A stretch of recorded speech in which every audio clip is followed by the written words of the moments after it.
की कंफ्यूजन और नाकाम हिकमत अमली। सीनियर सहाफ़ी अफजल रेहान अपने ताज़ा कॉलम में लिखते हैं कि लाडले की सोच से हम लाख इख्तिलाफ करें, उसकी बुरी कारकर्दगी पर जितना चाहे तनकीद करें, एक बात बहरहाल मानना पड़ेगी कि वो हमेशा से न्यूज़ मेकर बना रहा है। सियासी अनाड़ी होने के बावजूद वो खबरों में रहने का फन खूब जानता है, लिहाजा आए रोज वो कोई नई से नई ऐसी फुलझड़ी छोड़ देता है कि ना चाहते हुए भी कॉलम उसी का बन जाता है। इख्तिदार से बाहर तो वो हो ही चुका है, इम्कान है सियासत से भी बाहर हो जाएगा। ये तो हमारी मोहतरमा उस्मा बीबी की दरिया दिली और खुसूसी इनायत और मेहरबानी है जो वो सियासत में यूं दंदना रहा है, या फिर शहबाज इंतजामिया की हिमाकतें हैं जो मुल्क बचाने के नाम पर बेदर्दी से अवाम पर कभी पेट्रोल बम गिरा रही हैं और कभी उसे बिजली के झटके लगाती रहीं, जिससे इस मुर्दा घोड़े में जान पड़ गई, जबकि उनकी अपनी मकबूलियत करीबुल मर्ग होकर रह गई थी। अब भी तशवीश की बात नहीं, लेकिन ताकतवरों की पुरानी मोहब्बत किसी गोशे में ना जाग उठे और इस्लामाबाद पहुंचने पर लॉन्ग मार्च के ड्रामे को बेहतर हिकमत अमली से डील किया गया तो इसका ड्रॉप सीन खून रेजी के बजाय कुछ और भी हो सकता है। लाडला इस हवाले से कोई लगी लिपटी भी नहीं रखता, बल्कि मार्शल लॉ के सवाल पर भी इसने साफ कह दिया कि मार्शल लॉ लगाना है तो लगाएं, मुझे क्या डरा रहे हैं।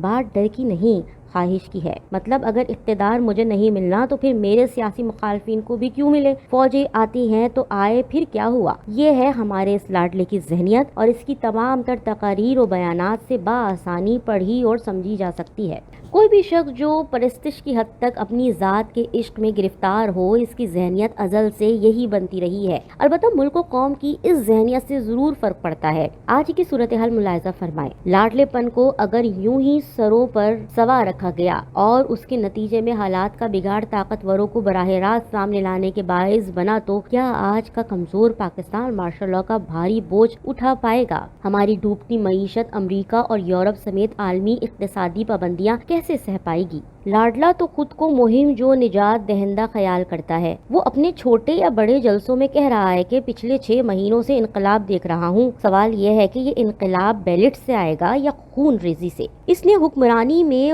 होते हुए अपनी ऑपोजिशन पर जितना और जो भी गंद फेंका था, आज वो साफ कह रहा है कि इसने ये सब कुछ किसी के कहने पर किया था। नवाज और जरदारी चोर हैं, ये उसे इस्टेब्लिशमेंट ने बताया था। मुरीद के में तकरीर करते हुए कहा कि अब अगर तुम खुद इन चोरों के साथ मिल गए हो तो माफ करना, मैं ये नहीं कर सकता। क्या ये आप लोगों की बनाई हुई JIT नहीं थी जिसने ये साबित किया कि नवाज शरीफ करप्ट है। इस रवदारी के बावजूद हमारा लाडला दूसरों को करप्ट करार देते हुए अपने ऊपर साबित होने वाली चोरी की वजाहत करना भी नहीं भूला और फौरन कहा, मैं आपको बताता हूँ कि चोरी और करप्शन में क्या फर्क होता है। जो घड़ी चुराए या फोन वो चोर होता है, जो मुल्क का पैसा बाहर ले जाए वो करप्ट होता है, क्योंकि इससे मुल्क तबाह हो जाता है। जबकि घड़ी चुराने जैसे छोटे चोरों को ज्यादा से ज्यादा जेल में डाला जा सकता है।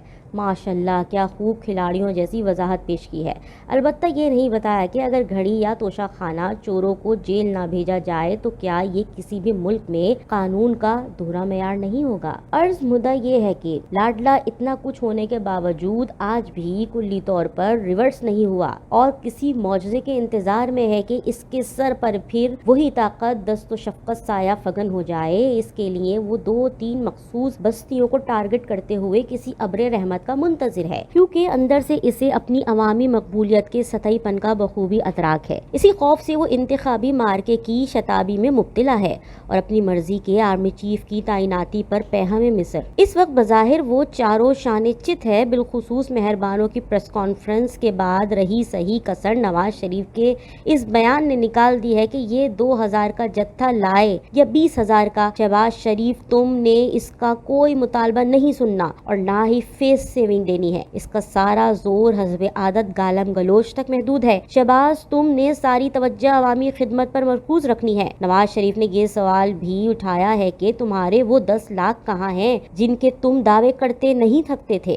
अब आ जाके लाडले के सामने एक ही आखिरी उम्मीद रह गई है, ये कि जैसे तैसे इस्लामाबाद पहुंचकर सूरत हाल इस कदर बिगाड़ी जाए जिससे किसी भी पैमाने पर खून रेजी हो जाए। जिस तरह से इसकी अपनी सफों से इस नौ की खबरें फैलाई भी जा रही हैं कि कितनी बंदूकें हैं, कितने बंदे हैं, बंदूकों के लाइसेंस हैं या नहीं, कैंप लगाने के लिए नक्शे दरकार हैं। KPK में पत्थरों से भरी कुछ वैगनों और गुलेलों का भी एहतमाम है, वगैरह वगैरह। अगर ये लोग फेस सेविंग नहीं दे रहे तो क्या ये बेहतर नहीं कि खुद ही इनकलाब को तहरीक में बदलने का ऐलान करते हुए अगले 8-10 महीने सड़कों पर ही रहा जाए, ताकि ये मोमेंटम कहीं टूट ना जाए। ऐसी सूरत में अगर ज़ाहिरी 2 मुतालबात, नए आर्मी चीफ की मुशावरती तैनाती और क़ब्ल इस वक्त इंतखाबात की तारीख मंजूर नहीं होते तो खून खराबे की सूरत में ये सारी गेम इन चोरों के हाथ से निकल सकती है। शायद आजकल इसी जहनियत का नाम तब्दीली है कि ना खेडेंगे ना खेडन दियांगे, यानी अगर हम नहीं तो फिर कोई भी नहीं।